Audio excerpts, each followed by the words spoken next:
नमस्कार, मैं हूं प्रदीप कुमार। आप देख रहे हैं पॉलिटिकल आइडिया। मित्रों, इन दिनों प्रशांत किशोर लगातार बिहार को मथ रहे हैं। बिहार बदलाव यात्रा पर हैं। प्रशांत किशोर के कार्यक्रमों में बड़ी बड़ी भीड़ आ रही है। सवाल उठ रहा है कि क्या ये भीड़ चुनाव में वोट में परिवर्तित होगी। आज के दिन ये कहना बहुत मुश्किल है कि प्रशांत किशोर के साथ जो ये भीड़ आ रही है वो वोट में कितना बदल पाने में सक्षम है। लेकिन एक बात तो तय है कि प्रशांत किशोर की रणनीति ने बिहार के 3 प्रमुख दलों को एक पैर पे तो जरूर खड़ा कर दिया है। इन तीनों दलों को, जो बड़ा दल है भारतीय जनता पार्टी, जनता दल यूनाइटेड और राष्ट्रीय जनता दल, इन तीनों के पेशानी पे बल तो जोर डाल दिया है। लेकिन सबसे ज्यादा अगर कोई परेशान है तो मुझे लगता है एनडीए के दो बड़े दल, भारतीय जनता पार्टी और जनता दल यूनाइटेड। आप कहेंगे कि राष्ट्रीय जनता दल की तुलना में भारतीय जनता पार्टी और जनता दल यूनाइटेड क्यों ज्यादा परेशान है? उसका सबसे बड़ा कारण है क्या है? देखिए, बिहार की राजनीति में आप कभी भी सत्ता समीकरण, जातिगत समीकरण, सामाजिक समीकरण को नजरअंदाज नहीं कर सकते। अगर सामाजिक समीकरण बिहार की राजनीति की सच्चाई है तो इस बात यह भी सच है कि आप प्रशांत किशोर कितना भी कह लें कि हम जाति की राजनीति नहीं कर रहे हैं, हम मुद्दों की राजनीति कर रहे हैं, लेकिन लोग प्रशांत किशोर की जाति का सवाल जरूर प्रशांत किशोर से पूछते हैं। आप देख लीजिए, प्रशांत किशोर पर जितने भी उनके विरोधी दलों का हमला होता है तो हमले के केंद्र में प्रशांत किशोर से ज्यादा प्रशांत किशोर की जाति होती है, मतलब प्रशांत किशोर पांडे होता है। ठीक है, प्रशांत किशोर के समर्थक इस बात से इनकार करते हैं कि प्रशांत किशोर जाति के मुद्दे पर, प्रशांत किशोर तो जाति के मुद्दों के विरोध में चुनाव लड़ रहे हैं। लेकिन यह बात सच है कि प्रशांत किशोर जाति की बात करेंगे तो उनकी जमानत जब्त होनी तय है। लेकिन प्रशांत किशोर की जाति कहा जाता है कि आप भले ही विरोध करें, समर्थन करें, लेकिन आप नजरअंदाज नहीं कर सकते। तो उसी प्रकार से बिहार की राजनीति की ये सच्चाई है। अगर ये सच्चाई है तो प्रशांत किशोर जिस सामाजिक समीकरण, जिस पांडे की बात करते हैं, उस अगर चुनाव में जाती है, चुनावी राजनीति में ये वोट बैंक लगातार वर्षों से माना जा रहा है कि ये भारतीय जनता पार्टी और जनता दल यूनाइटेड के साथ रहा है, मतलब लालू यादव के परिवार के खिलाफ का वोट है। और अगर इस लालू प्रसाद यादव के परिवार के खिलाफ के वोट बैंक में जो भी प्रशांत किशोर डेंट करेंगे, वो नुकसान किसका है? वो नुकसान है भारतीय जनता पार्टी का और जनता दल यूनाइटेड का। एक दूसरा, आप देख लीजिए कि प्रशांत किशोर एक चुनावी रणनीतिकार है और चुनावी रणनीतिकार के रूप में चुनाव कैसे लड़े जाते हैं प्रशांत किशोर को पता है। इस बात में कोई दो मत नहीं है कि एक पॉलिटिकल स्ट्रैटेजिस्ट के रूप में प्रशांत किशोर ने अपनी पहचान बना ली है। हाँ, एक नेता के रूप में उनको साबित करना बाकी है। विगत विधानसभा उपचुनावों में कुछ हद तक उन्होंने साबित किया, लेकिन परिणाम अगर सकारात्मक नहीं हो, किसी भी व्यक्ति और नेता का मूल्यांकन परिणाम के आधार पर होता है।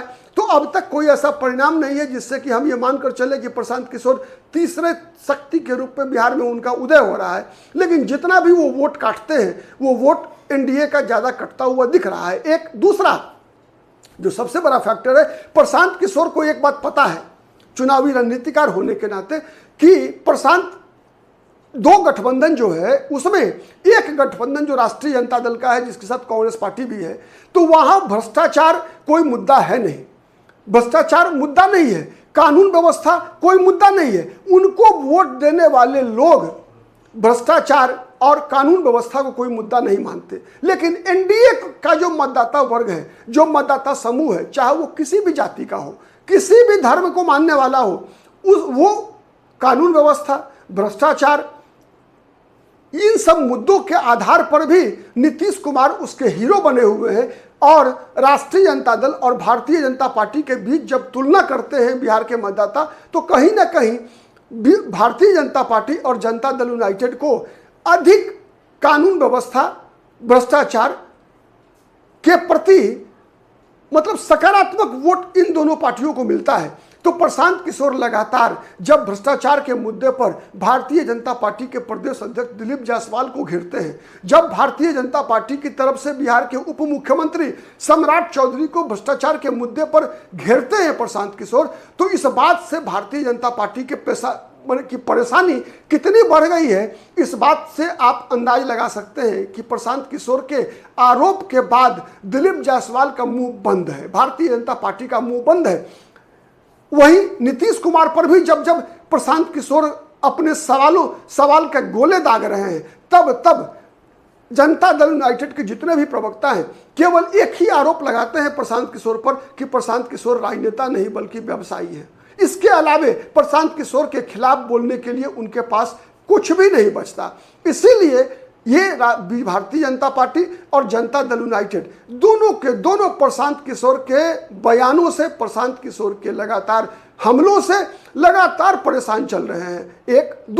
दूसरी एक और विषय, प्रशांत किशोर की निगाह लगातार चिराग पासवान पर भी बनी हुई है। वो ये चाहते हैं कि जो एनडीए अगर सामाजिक समीकरण के अनुसार देखा जाए तो बिहार में सामाजिक समीकरण के अनुसार बहुमत एनडीए के पास है। क्योंकि अगर राष्ट्रीय जनता दल के नेतृत्व में जो गठबंधन है, महागठबंधन है, उसमें हम देखें तो मुस्लिम यादव फैक्टर है। इसके अलावे समाज के अन्य वर्ग प्रायः मैं बता रहा हूं 2005 के बाद से लगातार नीतीश कुमार के बिहार का मुख्यमंत्री बनने के बाद से वो माई वर्सेस ऑल होता रहा है चुनाव, प्रायः ऐसा होता रहा है, माई वर्सेस ऑल। तो प्रशांत किशोर माई के अलावे माई में भी डंट करने का प्रयास कर रहे हैं। मुस्लिम मतदाताओं से लगातार सवाल पूछ रहे हैं कि आप जब लालू यादव को वोट डालते हैं तो लालू यादव का बेटा तो मुख्यमंत्री बनेगा, लेकिन आप बताइए कि आपको क्या मिलेगा। मुस्लिम मतदाताओं से जब प्रशांत किशोर का यह सवाल होता है कि आप तो यादव उम्मीदवारों को, राष्ट्रीय जनता दल के उम्मीदवार को एक तरफा वोट डालते हैं, लेकिन राजद मुसलमानों को उम्मीदवार क्यों नहीं बनाता, तो मुसलमानों को यह बात उनके दिल में जाकर लगती है और यही प्रशांत किशोर की सबसे बड़ी सफलता की संभावना का कारण बन सकता है। क्योंकि इसलिए कि प्रशांत किशोर इस बात का भी वादा कर रहे हैं कि आने वाले चुनाव में प्रशांत किशोर मुसलमानों को आबादी के अनुसार टिकट देने का वादा कर रहे हैं। तो यह एक सकारात्मक है। इसलिए प्रशांत किशोर से खतरा महागठबंधन को भी है, लेकिन एनडीए को ज्यादा इसलिए है कि एनडीए में जो माई के अलावे जो और जितनी जातियां हैं उन जातियों में प्रशांत किशोर लगातार सेंध लगाने का प्रयास कर रहे हैं। चिराग पासवान पर उनकी नजर लगी हुई है, उनकी नजर मुकेश सहनी पर बनी हुई है, साथ ही वो कुशवाहा को भी लगातार टारगेट कर रहे हैं। आप याद कीजिए बिहार विधानसभा का उपचुनाव, 4 विधानसभा क्षेत्र में उपचुनाव हुआ था और 4 विधानसभा चुनाव के दौरान चारों सीटों पर प्रशांत किशोर ने समाज के 4 विभिन्न वर्गों के उम्मीदवार उतारे थे। तरारी विधानसभा सीट से एक सवर्ण उम्मीदवार प्रशांत किशोर का था जो राजपूत जाति से आती थी। बेलागंज विधानसभा सीट पर प्रशांत किशोर का उम्मीदवार मोहम्मद अमजद मुस्लिम समाज से आते थे।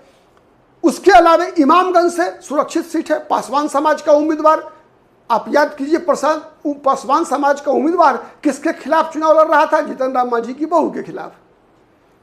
और वहां पर पासवान समाज का प्रायः 90% वोट आप कह सकते हैं कि वो प्रशांत किशोर के उम्मीदवार जितेंद्र पासवान को मिला था। और पिछड़े वर्गों में, पिछड़ी जातियों में प्रशांत किशोर की भी नजर राष्ट्रीय जनता दल की तरह ही कुशवाहा मतों पे लगा हुआ है। क्योंकि प्रशांत किशोर को पता है कि बिहार में जो 4 प्रमुख पिछड़ी जातियां हैं जो ओबीसी कहलाती है, ठीक है, मैं ईबीसी की बात नहीं कर रहा, ओबीसी, उसमें 4 प्रमुख वर्ग हैं। यादव, पता है यादव राष्ट्रीय जनता दल के साथ है, तेजस्वी यादव के साथ है। कुर्मी नीतीश कुमार के साथ है, टूटने वाला नहीं है। वैश्य भारतीय जनता पार्टी के साथ है, नरेंद्र मोदी के साथ है, अमित शाह के साथ है, दिलीप जायसवाल के साथ है। वो प्रायः भारतीय जनता पार्टी ही नहीं बल्कि भारतीय जनसंघ के स्थापना काल से ही वैश्य वर्ग भारतीय जनता पार्टी के अस्थायी वोट बैंक रहे। तो केवल बच रहा है कुशवाहा, जिसको प्रशांत किशोर अपनी तरफ आकर्षित कर सकते हैं। और प्रशांत किशोर की नजर उपेंद्र कुशवाहा पर भी पड़ी हुई है।